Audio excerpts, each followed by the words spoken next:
Hi guys, my name is Barnes and today we are going to learn another fakie trick. This time we are going to learn how to do a fakie backside shove it.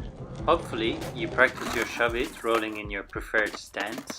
This is very similar, but you are going to roll backwards.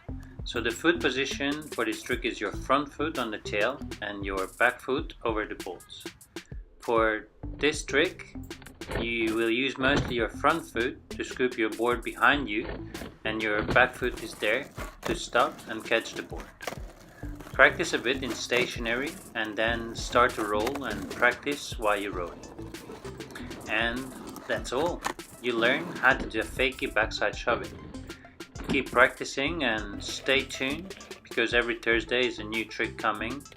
Hit subscribe and leave your comments below. Now grab your board and go skate and have fun.